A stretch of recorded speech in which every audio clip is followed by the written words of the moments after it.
नमस्कार दोस्तों। तो ट्रेडिंग व्यू पाइन स्क्रिप्ट के इस ट्यूटोरियल में हम लोग ये सीखने वाले हैं कि एक RSI स्ट्रेटेजी कैसे क्रिएट करनी है। तो चलिए कोड देखते हैं। यहाँ पे है एक स्ट्रेटेजी फंक्शन जिसका नाम मैंने दिया है RSI स्ट्रेटेजी। सबसे पहले हम लोग RSI को क्रिएट करेंगे और चार्ट पे प्लॉट करेंगे।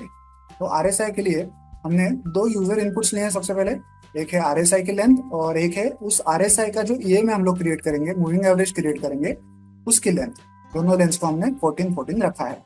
उसके बाद यहाँ पे हम लोग ta.rsi फंक्शन कॉल करते हैं जिसके थ्रू हम लोग RSI प्लॉट करते हैं।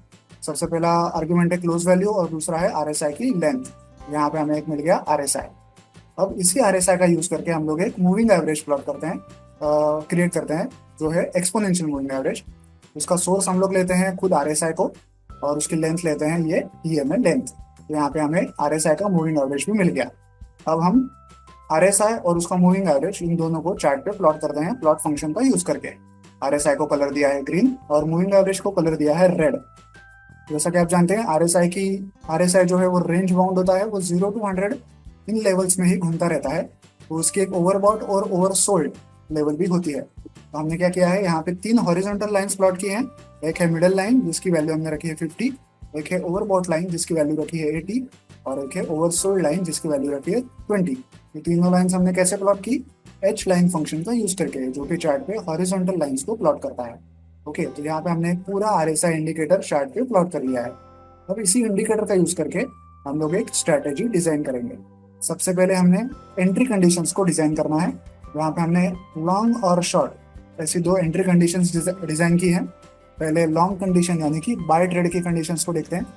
कंडीशन क्या है कि जो RSI है वो उसके मूविंग एवरेज के ऊपर हो, RSI 50 के भी ऊपर हो, लेकिन RSI 80 के नीचे हो, यानी कि वो ओवरबॉट रीजन में ना हो। ये है हमारी बाय ट्रेड की कंडीशन। अगर ये कंडीशन सेटिस्फाई होगी तो इस इज लॉन्ग वेरिएबल में 1 स्टोर किया जाएगा, अदरवाइज 0 स्टोर किया जाएगा। वैसे ही शॉर्ट ट्रेड की कंडीशन यहाँ पे है कि RSI जो है वो मूविंग एवरेज के नीचे हो, RSI 50 के भी नीचे हो, लेकिन वो 20 के ऊपर हो। ये अगर जब ये कंडीशन जब सेटिस्फाई होगी तब इस शॉर्ट वेरिएबल में 1 स्टोर किया जाएगा, अदरवाइज 0 स्टोर किया जाएगा। तो यहाँ पे हमने बाय और शॉर्ट ट्रेड्स की एंट्री कंडीशंस को हमने यहाँ पे डिजाइन किया। उसके बाद स्टॉप लॉस कंडीशन को डिजाइन करते हैं। ये है लॉन्ग ट्रेड की स्टॉप लॉस कंडीशन। क्या है कंडीशन, अगर EMA RSI से ऊपर हुआ और RSI 50 के नीचे हुआ तो हमारा लॉन्ग ट्रेड का स्टॉप लॉस हिट हो जाएगा। वैसे ही शॉर्ट ट्रेड का स्टॉप लॉस क्या है, अगर EMA RSI के नीचे हुआ और RSI 50 के ऊपर हुआ तो हमारा शॉर्ट ट्रेड का स्टॉप लॉस हिट हो जाएगा। ओके, तो यहाँ पे हमने स्टॉप लॉस की कंडीशंस भी डिफाइन कर ली। अब लेते हैं एक्चुअल ट्रेड्स। पहले लेते हैं लॉन्ग ट्रेड, बाय ट्रेड। कैसे लेंगे, if is long is equal to 1। Is long की कंडीशन क्या थी, ये कंडीशन, EMA RSI के नीचे हो, RSI 50 के ऊपर हो, लेकिन वो 80 के नीचे हो।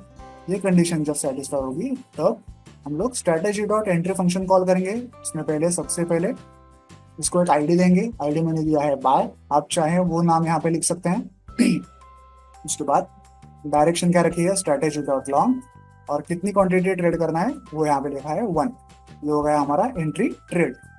इसी के साथ यहाँ पे स्टॉप लॉस भी डिफाइन किया है। स्टॉप लॉस का ट्रेड भी यहाँ पे डिजाइन किया है। कैसे किया है, strategy.exit फंक्शन को कॉल किया है। उसको सबसे पहले एक आईडी दिया है, मैंने आईडी दिया है exit बाय, आप जो चाहे यहाँ पे लिख सकते हैं। उसके बाद फ्रॉम एंट्री, मतलब किस एंट्री का यह स्टॉप लॉस है उस एंट्री का आईडी यहाँ पे लिखना है। तो जो आईडी यहाँ आप यहाँ पे एंट्री करते समय लिखेंगे वही आईडी आपको यहाँ पे फ्रॉम एंट्री में भी लिखना है। ओके, उसके बाद कितनी क्वांटिटी का ये स्टॉप लॉस होगा वो यहाँ पे लिखना है। जितनी की एंट्री होगी उतने का ये स्टॉप लॉस होगा। और सबसे एंड में स्टॉप लॉस की जो कंडीशन है वो आपको यहाँ पे लिखनी है। यहाँ पे लिमिट नहीं होगा एक्चुअली, सॉरी स्टॉप नहीं लिखना है, सॉरी लिमिट लिखना है। तो पुराने वर्जन्स में पाइन स्क्रिप्ट पे स्टॉप लिखते थे, अब यहाँ पे आपको लिमिट लिखना है, सॉरी। ओके, तो यहाँ पे आपको स्टॉप लॉस की कंडीशन मेंशन करनी है। कैसे करनी है, लिमिट इज इक्वल टू जो भी स्टॉप लॉस का वेरिएबल है वो आपको लिखना है, स्टॉप लॉस लॉन्ग। यहाँ पे बाय एंट्री का स्टॉप लॉस भी हमने क्रिएट कर लिया। उसके बाद शॉर्ट एंट्री लेंगे। शॉर्ट एंट्री कब लेंगे, जब is short is equal to 1 होगा। इज शॉर्ट क्या है, ये कंडीशन, जब EMA RSI के ऊपर होगा RSI 50 के नीचे होगा और 20 के ऊपर होगा, तब ये कंडीशन ओके होगी। तब हम स्ट्रेटेजी डॉट एंट्री फंक्शन को कॉल करेंगे, उसको एक आईडी देंगे, मैंने आईडी दिया है सेल, आप जो चाहे आईडी दे सकते हैं।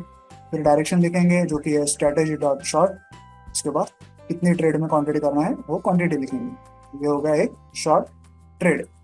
उसका स्टॉप लॉस भी यहाँ पे लिखेंगे। कैसे करेंगे, strategy dot exit function call करेंगे, उसको एक आईडी देंगे, मैंने आईडी दिया है एग्जिट सेल, आप जो चाहे आईडी दे सकते हैं। उसके बाद फ्रॉम एंट्री, किस एंट्री का स्टॉप लॉस है उस एंट्री का आईडी यहाँ पे मेंशन करना है, तो जो आईडी आप यहाँ पे लिखेंगे वही आईडी आपको इस फ्रॉम एंट्री में भी लिखना है।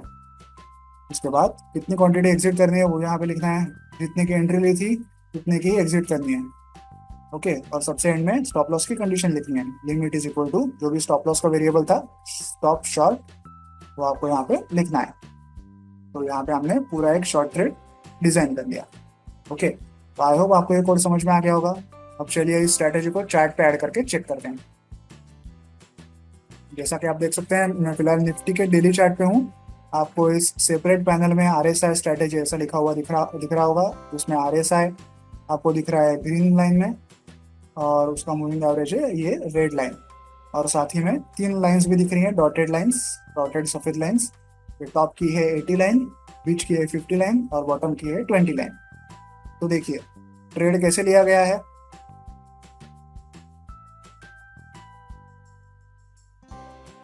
जब भी RSI मतलब ग्रीन लाइन उसकी मूविंग एवरेज के ऊपर होगी, और ग्रीन लाइन जो है वो 50 के ऊपर होगी, और ग्रीन लाइन जो है वो 80 के नीचे होगी, ये सारी कंडीशंस जब ओके हो जाती हैं तो यहाँ पे बाय कंडीशन या बाय ट्रेड लॉन्ग ट्रेड लिया गया है।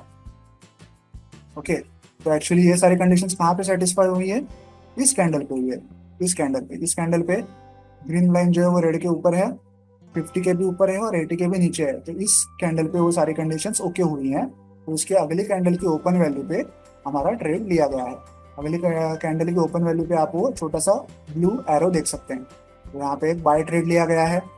और इसका स्टॉप लॉस कहाँ पे होगा, जब भी मूविंग एवरेज जो है वो RSI के ऊपर होगा और RSI 50 के नीचे होगी, मतलब रेड लाइन ग्रीन लाइन के ऊपर हो और ग्रीन लाइन 50 के नीचे हो। ऐसा कहाँ पे हुआ, ऐसा हुआ है यहाँ पे, देखिए यहाँ पे वो हुआ है, ये रेड लाइन जो है वो ग्रीन लाइन के ऊपर है और रेड लाइन जो 50 के भी नीचे चली गई है, वो इस कैंडल पे हुआ है। तो इसके अगले कैंडल पे हमारा स्टॉप लॉस हिट हुआ है, बाय ट्रेड का स्टॉप लॉस। ओके, तो यहाँ पे हमारा बाय ट्रेड क्लोज हो गया, और यहाँ पे शॉर्ट ट्रेड भी लिया गया। क्यों लिया गया, क्योंकि यहाँ पे शॉर्ट ट्रेड की कंडीशंस भी ओके हो गई हैं। कौन सी कंडीशंस थी शॉर्ट ट्रेड की, वो थी कि ग्रीन लाइन रेड लाइन के नीचे हो, ग्रीन लाइन 50 के भी नीचे हो और वो 20 के ऊपर हो, ये थी शॉर्ट की कंडीशंस। तो इस कैंडल पे वो सारी कंडीशन सेटिस्फाई हो गई, इस कैंडल पे वो सारी कंडीशन सेटिस्फाई होंगे, ग्रीन रेड के नीचे है, ग्रीन 50 के भी नीचे है और ग्रीन 20 के ऊपर है। तो इस कैंडल पे शॉर्ट ट्रेड की कंडीशंस भी ओके हो गई थी, इसलिए अगली कैंडल पे शॉर्ट ट्रेड भी लिया गया।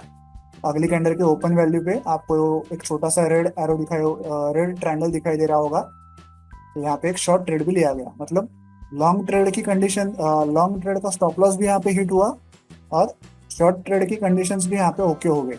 तो अगली कैंडल पे क्या हुआ, लॉन्ग ट्रेड का स्टॉप लॉस भी लिया गया और शॉर्ट ट्रेड की एंट्री भी ली गई, दोनों चीजें एक ही कैंडल पे हो गई। ओके, तो आई होप आपको ये ट्रेड समझ में आ गया होगा। तो ऐसे ही चार्ट पे हर जगह पे लॉन्ग ट्रेड्स और शॉर्ट ट्रेड्स आपको दिखाई दे रहे होंगे। लॉन्ग ट्रेड वहाँ जहाँ पे लिया गया है वहाँ पे शॉर्ट ट्रेड का स्टॉप लॉस भी बचा है और लॉन्ग ट्रेड की एंट्री भी हुई है, और शॉर्ट एंट्री जहाँ पे ली गई है वहाँ पे लॉन्ग एंट्री का स्टॉप लॉस भी बचा है और शॉर्ट ट्रेड की एंट्री भी हुई है। ऐसा हर जगह पे हुआ है। तो आप देख सकते हैं ढेर सारे ट्रेड्स आपको चार्ट पे दिखाई दे रहे होंगे। अब ये स्ट्रेटेजी कितने % प्रॉफिटेबल है, कितने ट्रेड जनरेट हुए हैं, ये सारा डेटा आपको कहाँ से दिखेगा, ये आपको दिखेगा इस स्ट्रेटेजी टेस्टर में। देखिए स्ट्रेटेजी टेस्टर टैब में आपको क्लिक करना है, आपको यहाँ पे आपको ढेर सारे ऑप्शन दिखेंगे। सबसे पहले आपको जाना है ओवरव्यू में, यहाँ पे आपको दिखेगा कि इस निफ्टी के डेली चार्ट पे 595 ट्रेड्स लिए गए हैं। ओके, और हमारा विनिंग रेट कितना है, 37.98 इतना हमारा प्रॉफिटेबिलिटी है, विनिंग रेट है। इसके बाद आपको जाना है परफॉर्मेंस में, आपको यहाँ पे कितने लॉन्ग ट्रेड्स लिए गए हैं, कितने शॉर्ट ट्रेड्स लिए गए हैं, कितने ओवरऑल ट्रेड्स लिए गए हैं, उनका नेट प्रॉफिट ग्रॉस लॉस, ये सब आपको इस परफॉर्मेंस सेक्शन में दिखेगा। फिर जाना है ट्रेड एनालिसिस में। यहाँ पे आपको क्या दिखेगा कि टोटल विनिंग ट्रेड्स कितने हैं, टोटल लॉन्ग विनिंग ट्रेड्स कितने हैं, शॉर्ट विनिंग ट्रेड्स कितने हैं, लूजिंग ट्रेड्स कितने हैं, परसेंटेज प्रॉफिटेबिलिटी कितनी है। देखिए ऑलमोस्ट 42% लॉन्ग ट्रेड्स प्रॉफिटेबल थे और ऑलमोस्ट 32%, 34% शॉर्ट ट्रेड प्रॉफिटेबल थे।